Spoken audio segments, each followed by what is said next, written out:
So it is a matter of considering it. Are we wise to read and understand the events that are happening in the world and connect the dots? So if we have the dots, you can be able to join the dots and know that somewhere here it is lower, there it is up. Okay? So the events as they happen in the world, they are events to the world here. But to the people of God, they should be messages. When we watch news, we should be able to capture the words, especially from leaders. Clear? When you see even our president going to the US and he speaks,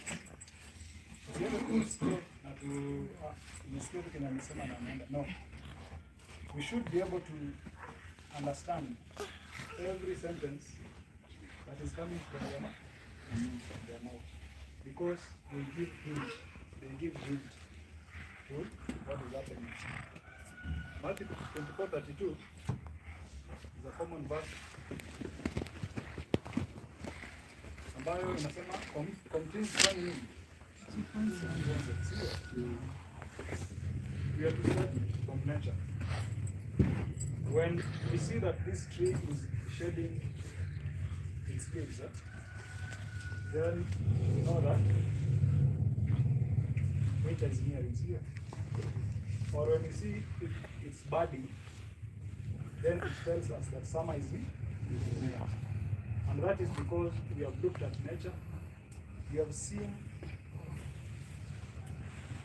how it is behaving, and we've been able to tell something is about to happen. And that is how, as Seventh-day Adventists, we are supposed to be wise and understand every event. Why? Because in a special sense, Seventh-day Adventists have been set as what? So what you mean? Look at the 90.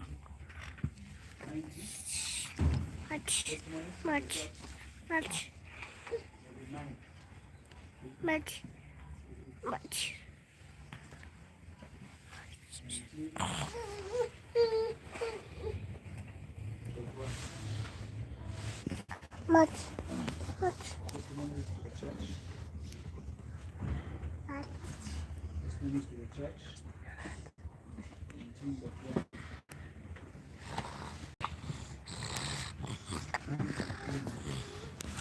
Testimonies to church.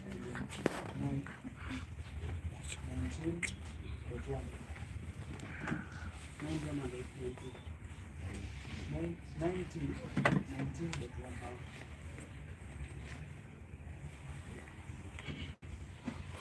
So, testimonies to the church, 19.1. Selma, in a special sense, Seventh-day Adventists have been set in the world as what? Watchmen. God. Have been set in the world as watchmen and light bearers. To them has been entrusted the last warning for a perishing world. On them is shining wonderful light from the word of God. When the angels are looking down here, and they are looking at Seventh-day Adventists, they see Seventh-day Adventists differently from the rest of the world, because they have been set apart as watchmen, light bearers.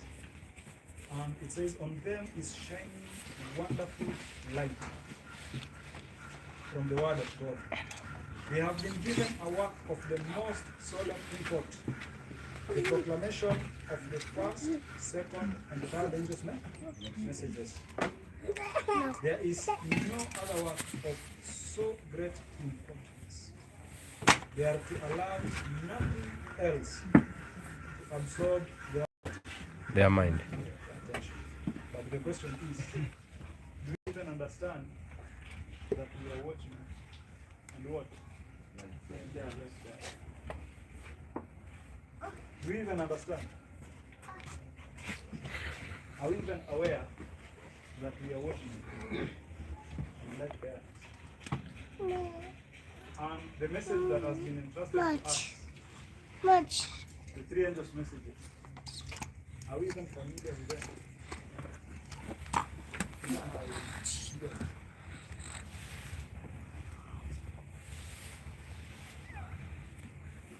What is the greatest question here? Those are questions that we would have asked. Yes, sir. Nisikie. Nimesema yora? Okay. Watch lady. Kama kuna watch woman. So, it's a general term either way.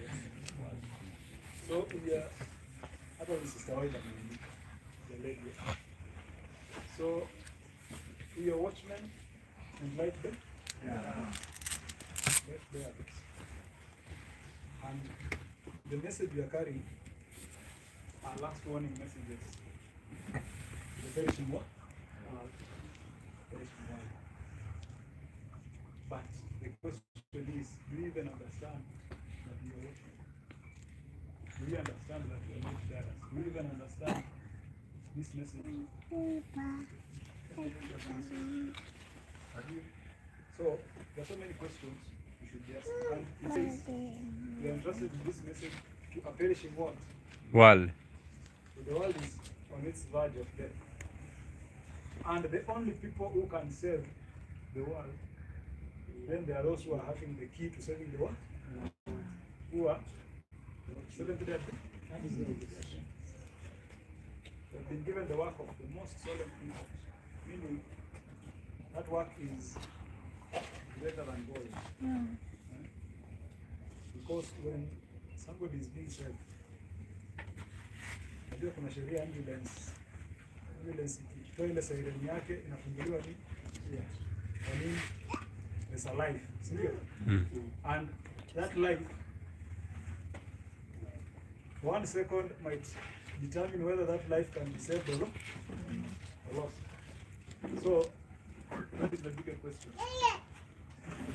Where are we in this 19.1? Now, there was a question we had from Hosea chapter 4 verse 6. Hosea chapter 4 verse 6. Nasema common message. My people are perishing. My people are perishing because of lack of knowledge. Because of lack of knowledge. What's in there? My people are destroyed 4 verse 6. for lack of knowledge. So, God is saying, my people are perishing for lack of what? Knowledge. Lack of knowledge. Because thou hast rejected knowledge, So, they have been given knowledge, but they have done what? rejected. Rejected. I will also reject thee, Uh-huh. but thou shalt be no peace to me. Uh-huh. See, thou hast forgotten the law of thy God, So, because they have forgotten God's law, I will also forget thy children. so also their generation will be forgotten. So, God comes to pilgrims and says, you people are perishing because of lack of knowledge. Because you have rejected knowledge, I will also reject you. And because you have forgotten my law, I will also forget your children. Is it a serious message? Yes.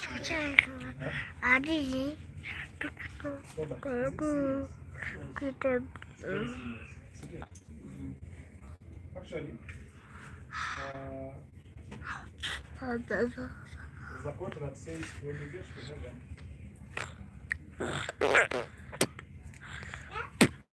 even as we live in eternity, lost.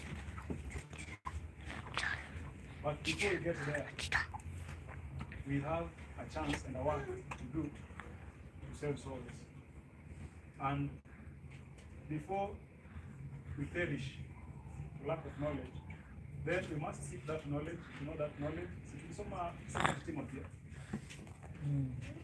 Soma 2 Timothy 2 verse 15, which said, study to show thyself approved unto yes, unto God, that God can be able to say, this is my servant whom I trust, and deliver this message. So study to show thyself approved unto God, a workman that needs not to be what?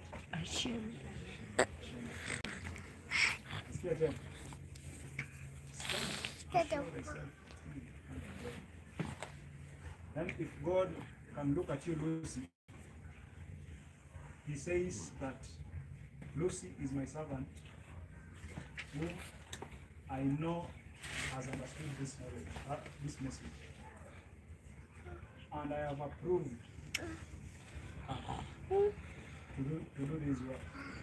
So he says, study to show thyself approved unto God.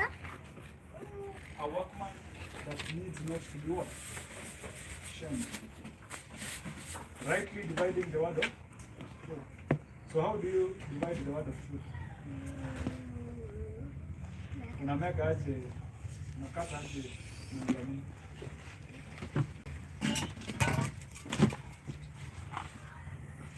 Duke.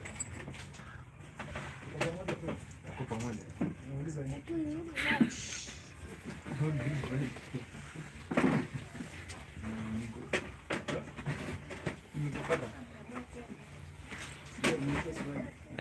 do you divide the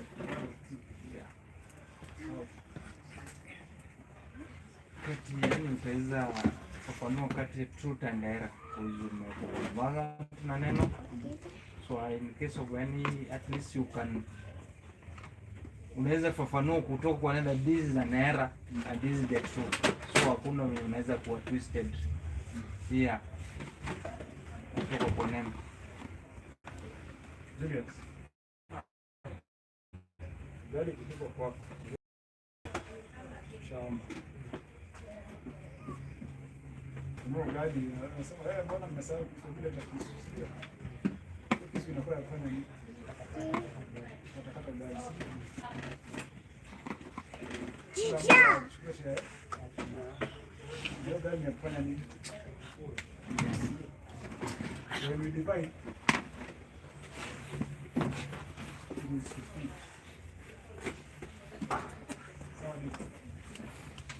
Rightly dividing the word of truth.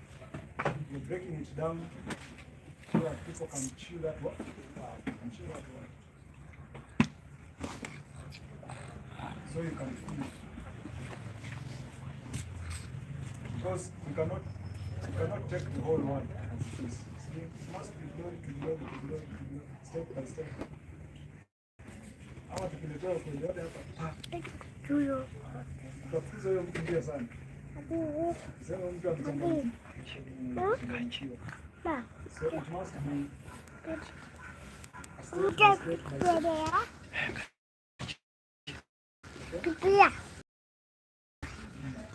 so the law has been forgotten, the generation will also be forgotten. So just laying a basis of answering a question now. Right.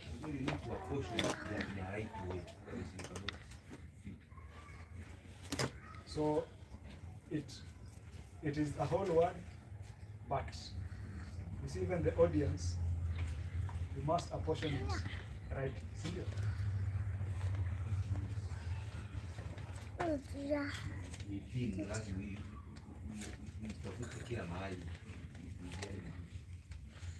That it can be understandable.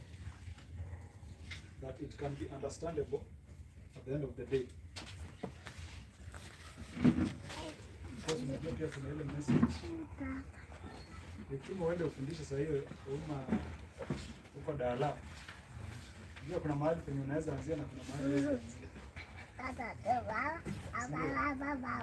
mfano unaweza kuja kuandisha hivi na mpaka watoto wamekuja mpaka youth wamekuja. Tuanzie wapi hapo sasa? Tuanzie Revelation 13. Useme sasa hii Revelation 13. Anyway, the Holy Spirit leads you to start from the most simple position to a complex position. Hosea chapter 4 verse 6. The question was asked. Now, who is responsible when these people are perishing? Who is responsible? Who is to be blamed?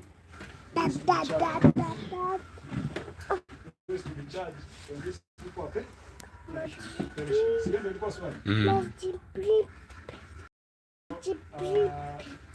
Hiyo say hiyo for verse 6. Maybe tunaanzia kwa verse 1.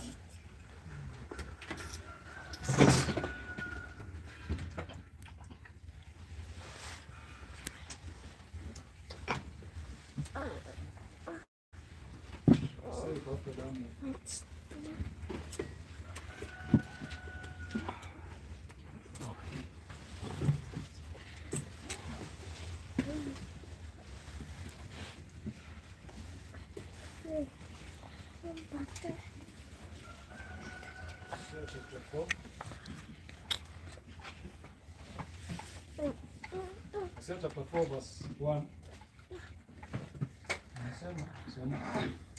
Hear the word of the Lord, ye children of Israel.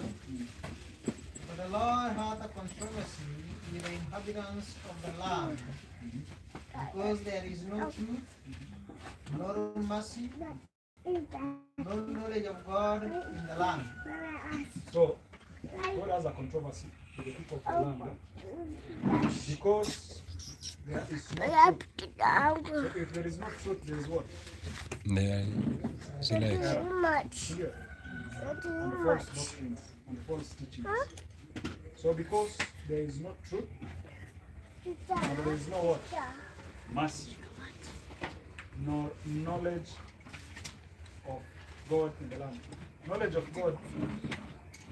What does it mean to know God? The knowledge of God is to obey His commandment. To hate evil. Kuna verse inasema hivyo? Proverbs chapter 8 verse 13. Eh? Proverbs 8:13. Proverbs 8:13. Ili hapo mwingine asome hapo.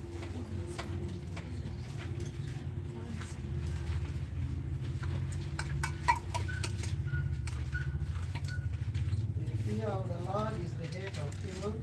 So the fear of the Lord is the head of evil. Pride and arrogance and the evil way and the forward mouth do I hate. Okay.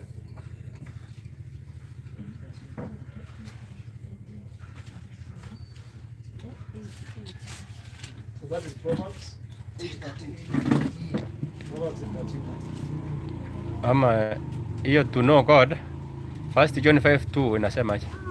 First John. 5:2. The law of God. By this we know Him, if we keep His commandment. Fear of the Lord. Fear of God is not evil.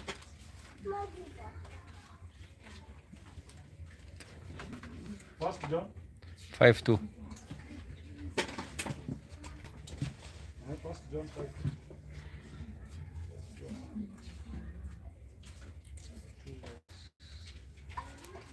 Some your point. Nasema, by this, we know that we love the children of God when we love God and keep His commandments. First John 2:3. 3, nasema, 2:3. 2:3. By this we know Him, if we keep His commandment. So by this We know Him, if we keep his commandment.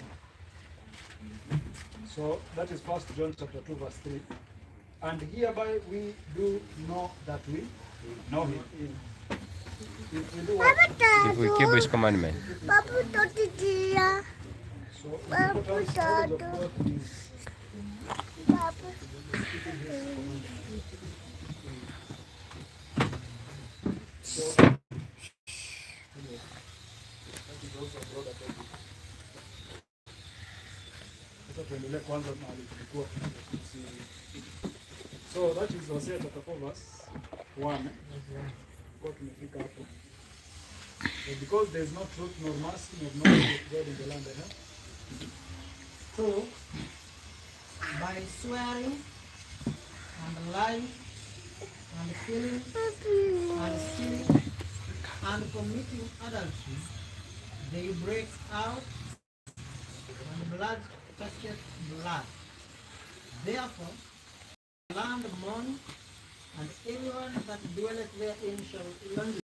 With the beasts of the field, with the fowls of heaven, yea, the fishes of the sea also shall be taken away. So nature will also suffer because of the result of sin. Yet let no man strive, nor reprove another, for thy people are as they that strive with the priests. Therefore shalt thou fall in the day, and the prophet also shall fall with thee in the night, and I will destroy thy mother. My people are destroyed for lack of knowledge, because thou hast rejected knowledge, I will also reject thee, that thou shalt be no priest to me. See, thou hast forgotten the law of thy God, I will also forget thy children. Kuna hiyo version ilikuwa inasema aje? Good news. The Lord says, let no one accuse the people of any land them. My complaint is against my priest, against you priest. My complaint. Complaining. So My complaint, ama? Complaint My complaint. is against you priest. Night and day you plunder all, and the prophets do not better than you. I am going to destroy Israel, your mothers. My people are dead because they do not acknowledge me. You priests have refused to acknowledge me and have rejected my teachings. And so I reject you and will not acknowledge your sons as my priests. Verse 7. The more As they were increased, so they sinned against me. So as they were increased, the same verse what tunaona pia in Genesis. As the people increased in number. you priests So as they were increased, so They sinned against me. Therefore will I change their glory into shame. They eat up the sin of my people, and they set their heart on their iniquity. so they eat up the sin of my people. They see the people sin, and they just they don't even rebuke it. Julius.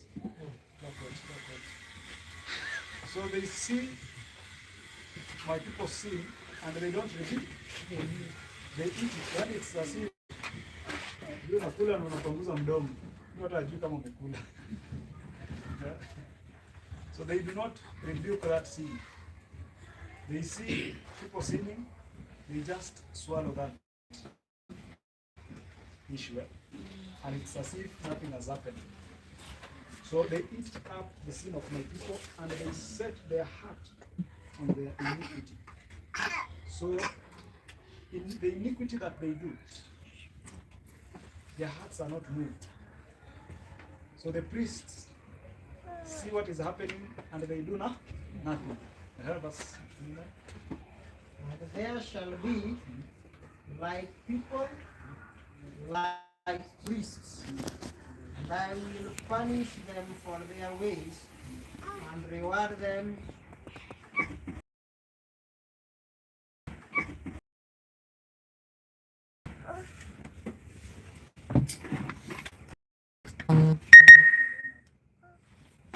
So if you see and you do not rebuke it, or you do not correct it, you are equally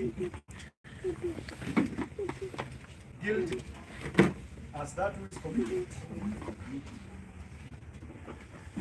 So if these people, also the priests who saw it and did not rebuke it, they swallowed that sin, they set their heart upon the iniquity, and they pampered those people.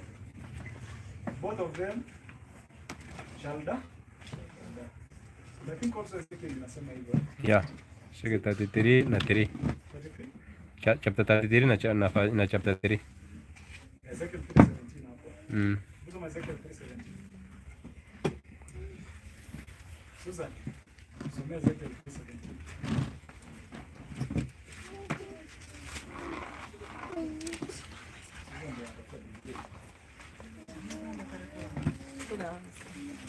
Ezekiel 3:17.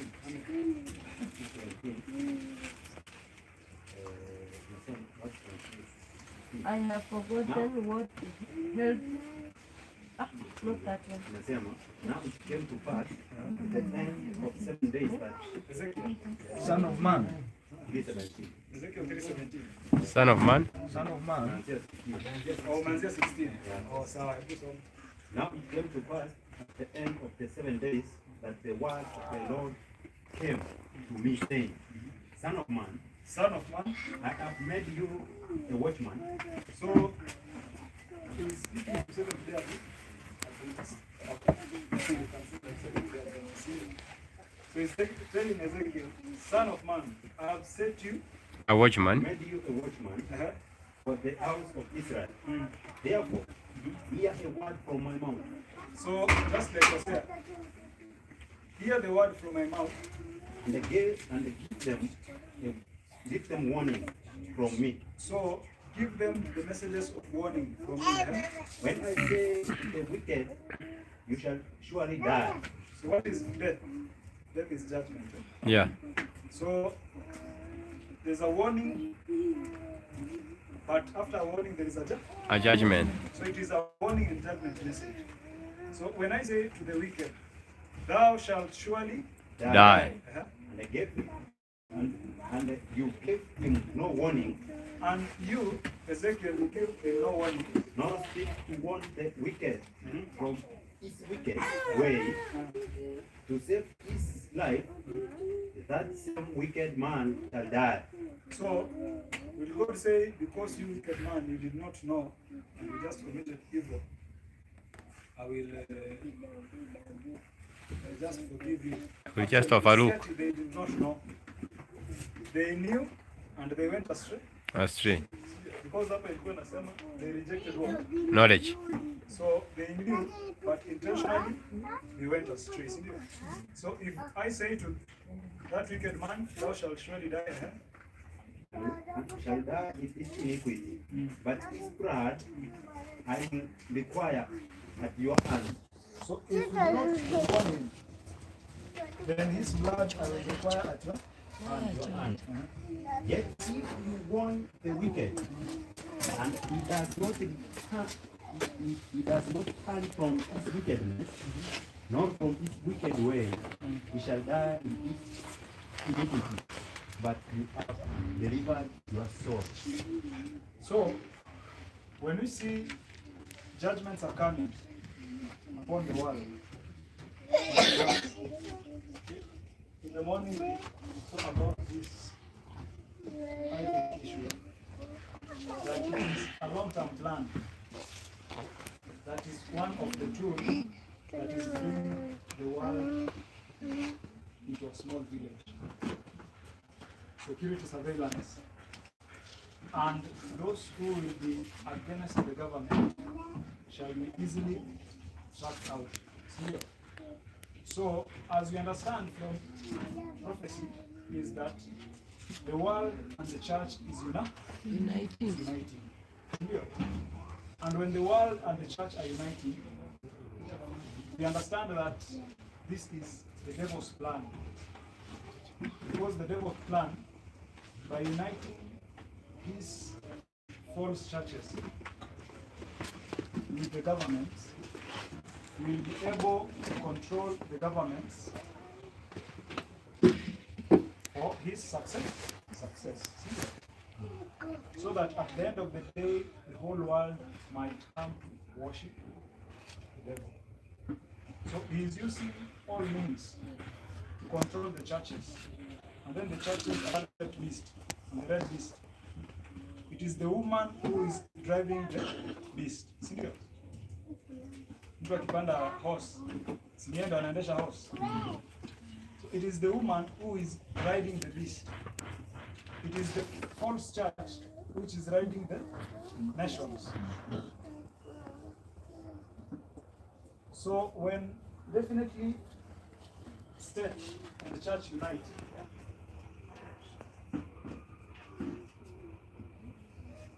the church is always bound. It will control the state. And you know that this is what the devil intends. For instance, through the apostate Protestant churches, uniting together and coming in unity with the United States, the civil arm, and then the civil arm will bow down to the church and ask for help. And last Sabbath, we tried to analyze something like that. And we said that, for instance, the steps that Trump is taking, these are steps that are leaving the civil power of the United States vulnerable. The decisions he's making, he's separating himself with the rest of the world. He's becoming harsh to other nations, deporting some nationalities, and our deport. He's separating himself from the climate action, from the rest of the countries. Okay? Through proxy, like Ukraine, he's also fighting with Russia. And we see that Russia and China, they're uniting with Islam. And eventually, then USA, the civil arm will become weak. So it must run to some power and ask for help. So if at all it turns to the apostate Protestant churches, and the apostate Protestant churches get that as an opportunity, they unite with the state.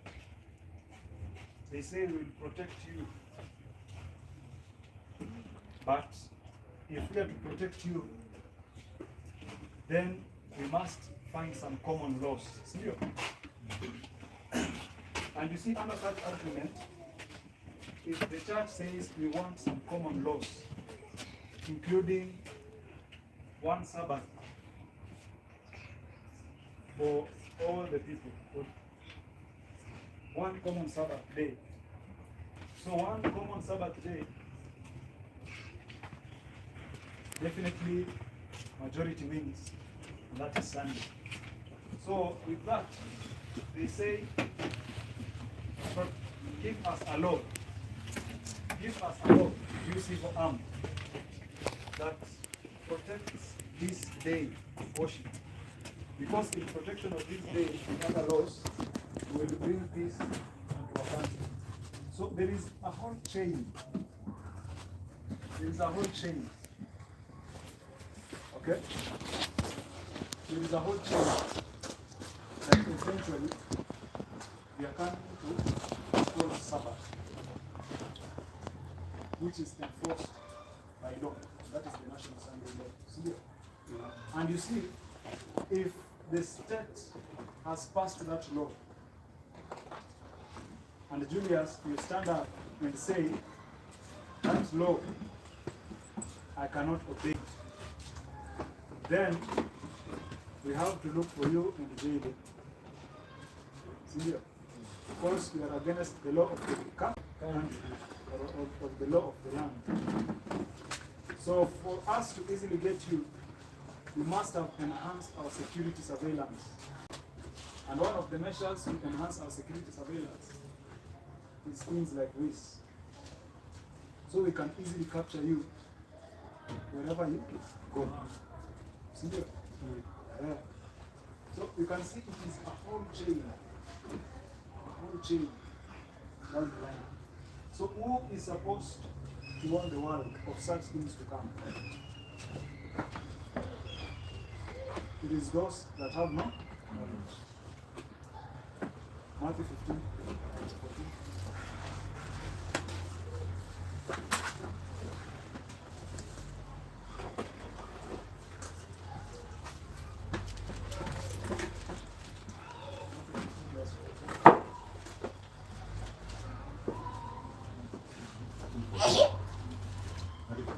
Says, let them alone.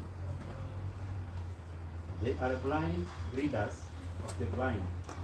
And if the blind leads the blind, both will fall into the ditch. So if the blind lead the blind, what will happen?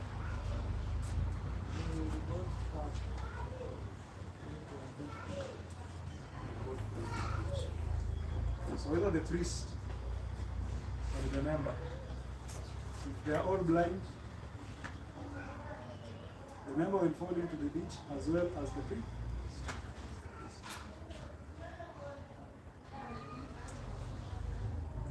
So they will all fall into the ditch.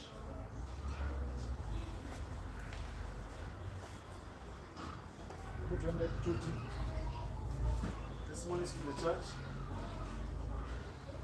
Volume 2.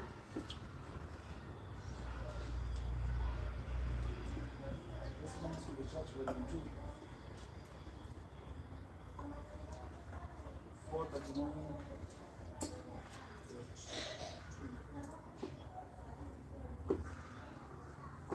Testimonies.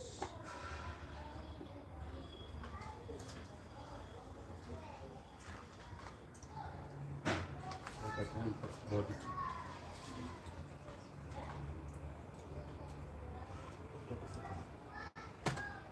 2.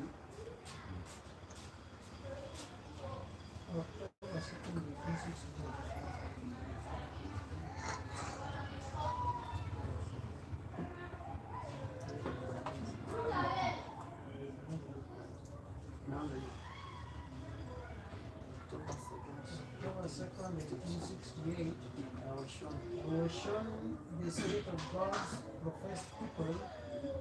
Many of them were in great darkness, yet seems to be insensible of their true condition. So I was shown the state of God professed people. So who are God's professed people today? It's the Israelites today, isn't it? The Sabbath keepers. Yeah? So I was shown the state of God's professed people. Adventists. Yeah? Surprisingly, many of them were in great what? Darkness, yet seemed to be insensible of their true condition. Is it true, like right now, yes, that many are in great darkness, but they are insensible of their true condition? Right now, if you tell people we are in darkness, as in the state of our church is in great darkness, will that sentence be accepted? Yeah?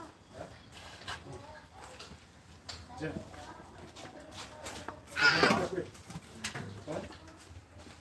Umesema nini?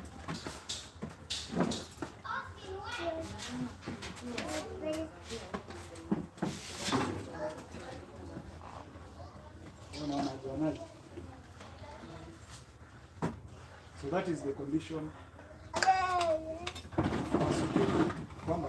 Many of us are in great darkness, yet seem to be insensible of our true condition. So we must accept our condition first. Now let us go. The sensibilities of a large number seem to be benign in regard to spiritual and eternal things. So the sensibilities of a large number seem to be benumbed. Benumbed means they do not have a feeling of spiritual and eternal things. And that is why most of the discussions you will find us having in our larger churches today is projects and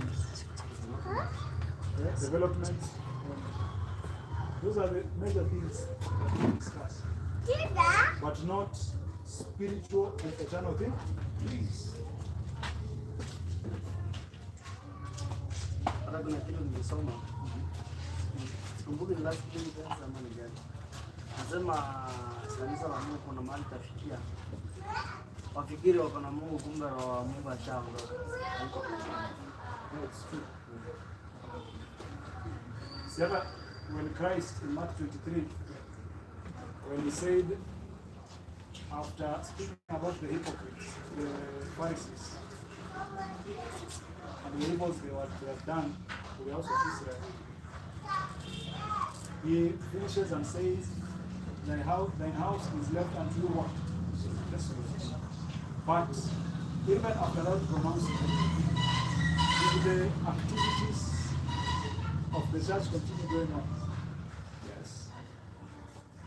Even on the day that Christ was being crucified, was the priest already going with a lamb to sacrifice? Si alienda? Lakini ile wakati ameenda kuchinja hivi, ndio akafanya nini? Akahepa, si ndio? Because it's when Christ was supposed to be.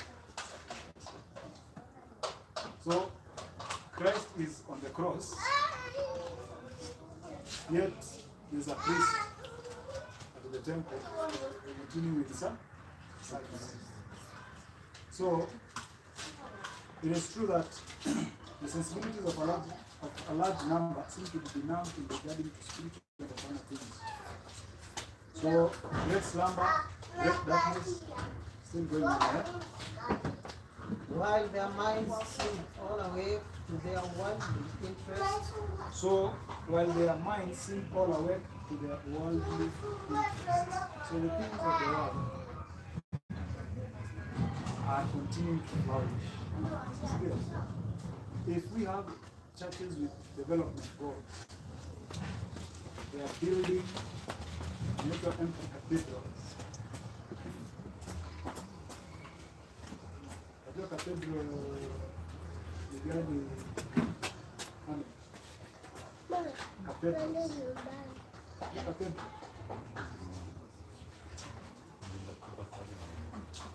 Catholic, sana hii Catholic hapa mtaani. Kama Basilica. It's a big, it is, ukiingia bora unakuja yenyewe umeingia cathedral yenyewe. So,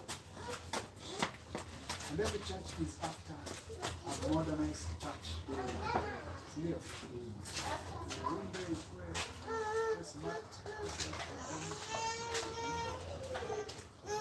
So it says, where the minds are all awake to their worldly interests. So it cuts across mainstream, cross even most of the groups. Many were cherishing idols in their hearts and were practicing iniquity, which separated them from God and caused them to be bodies of darkness. So still many members. See, Sister White is talking as if it is past. See, many were cherishing, sio? Lakini as much as she is using past tense, but it is the exact picture of what is happening in the present tense. Sio? Many are cherishing idols in their hearts. Mostly. Also, this issue of idols is controversial in the Muslims. And no one has said actually in Islam, if you are to grow, then you're not supposed to include eyes. Because you see there is some importance that is attached to eyes. Even in Illuminati and Freemasonry, there is some importance that is attached to the eyes. Because kuna ile inaitwa all seeing eyes. The all seeing eye.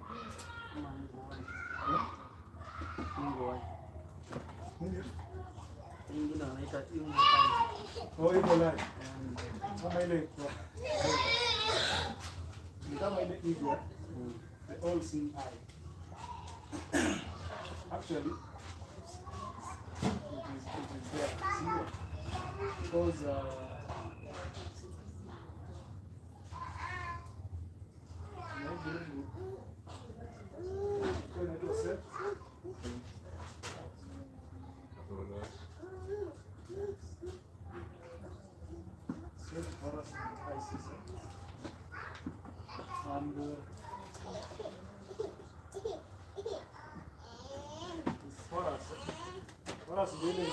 ile miungu sijui kama umeona kuna miungu huwa kanachoro hivi ni mtu amesimama lakini kichwa ni ndege. Egyptians walikuwa na hiyo. Sio? Ni mtu amesimama kama mwanaume lakini kichwa hivi ni ya eagle. Yeah? And I think this was the mother set. So mother of fertility. The goddess of fertility. And then Horus, the all-seeing eye. As an eagle can see so far. So Horus was their god who could see so far. Isis is a god of war and crisis. So like for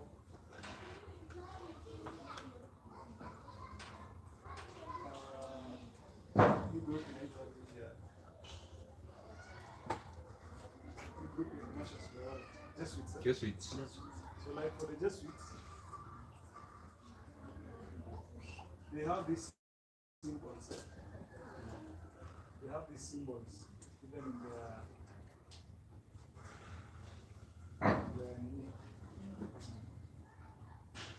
so Horus is an all-seeing eye. Will I make your picture of it? And definitely the Jesuits can see so far.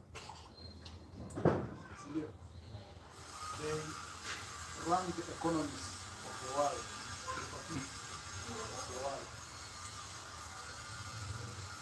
The big businesses. Yeah?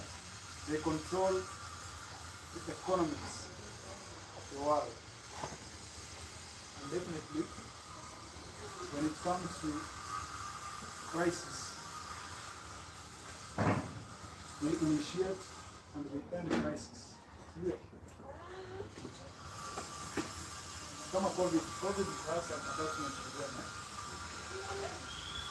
We bring crisis, we set their goals and agendas, then they withdraw the crisis. Yeah. World War I, World War II, they have a hand in all that.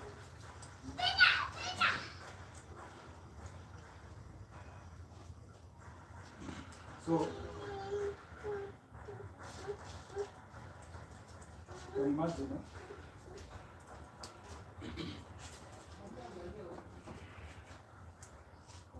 Can you imagine how far? how much we are dealing with. So it says, many were cherishing idols in their hearts and were practicing iniquity, which separated them from God and caused them to be bodies of darkness.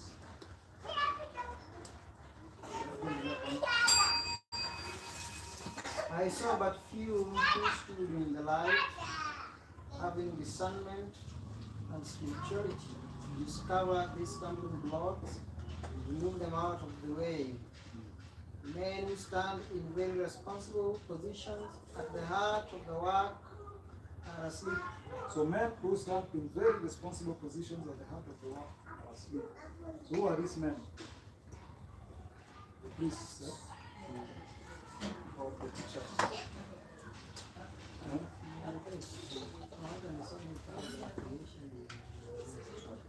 Satan has paralyzed them in order that his plans and devices may not be sound, while he is active to ensnare, deceive, and destroy.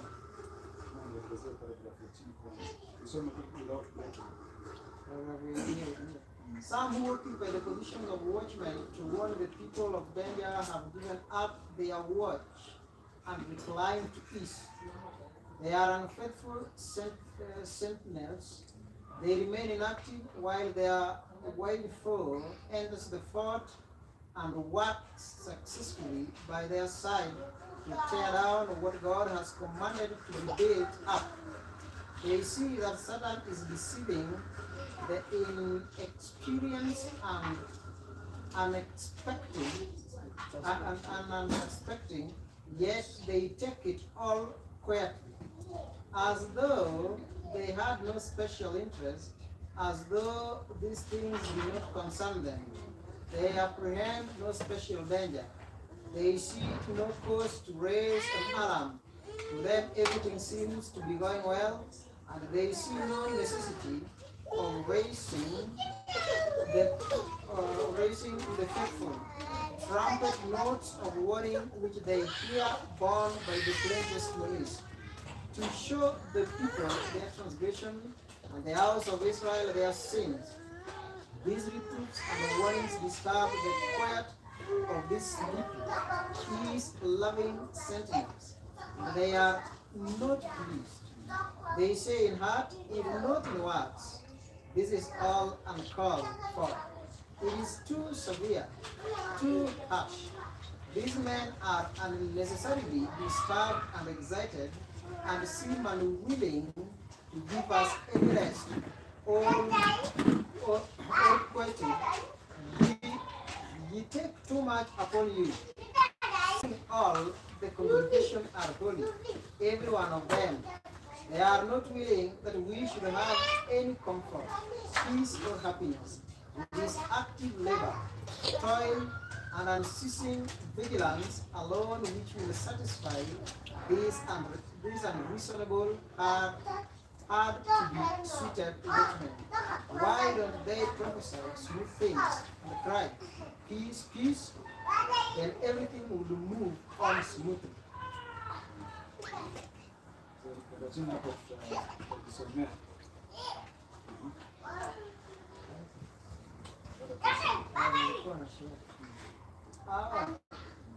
Hawa watu ambao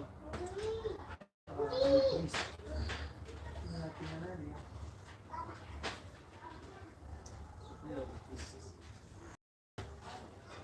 So people in responsible position. Kuna line hapo imesema men who stand in very responsible position at the heart of the work are asleep. Satan has paralyzed them in order that his plans and devices may not be discerned, while he is active to ensnare, deceive, destroy. So the question Oma is asking, who are these?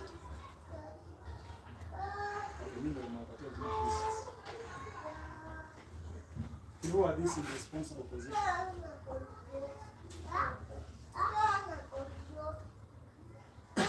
In Matthew chapter 23,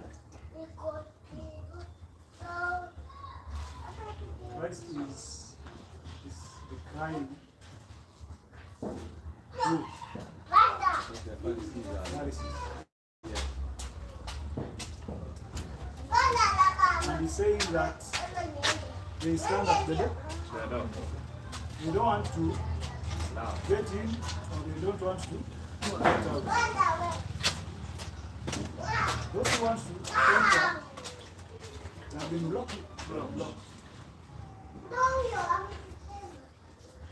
So I believe these are what she calls men in responsible position. So not just because today people wanaitwa jina priests. Jina priests.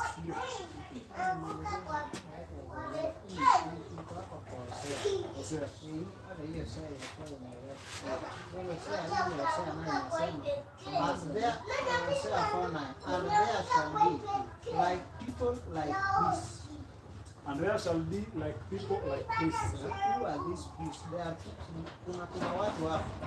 They are priests like priests. That's our priests, our. So who are these priests?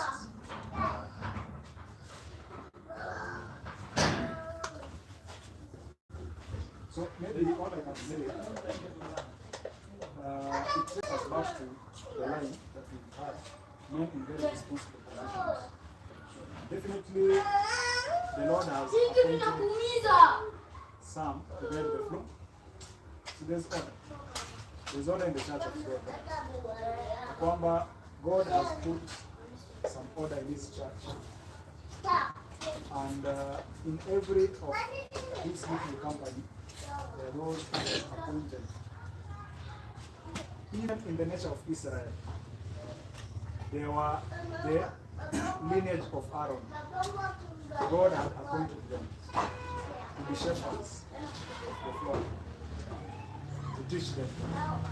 So whoever was in a responsible position, I would say that collectively they can be termed as priests, as kama hii ya Hosea.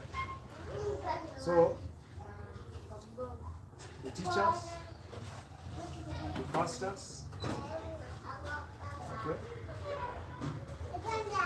the deacons, elders, because there is that order in the church of God. There is an order like that.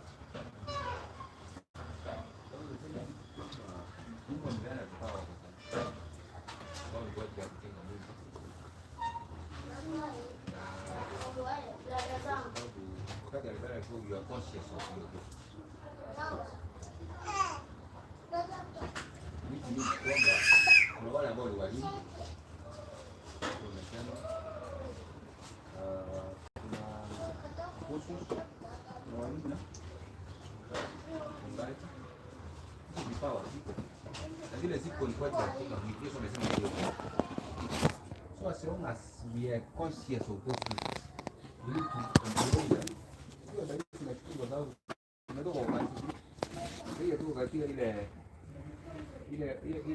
ile ofisi ya ile stock ya kutafuta uongozi hata kupiga siasa na kupata hiyo kitu. Sasa mtu hapo hapa ni video ground. Video decision kwamba tuko hapa. Lakini sasa kile kipawa niko nacho, if I not use it to ili kwamba kukusa hii mwili wa Yesu ili kwamba ukomae, hiyo kumi kwa juu yangu. Kwa sababu saa hizi najua mtu anaenda kufanya ile kuna kitu naomba hivi kama kanisa. Tuweze kuwa open. Ili kila mtu apate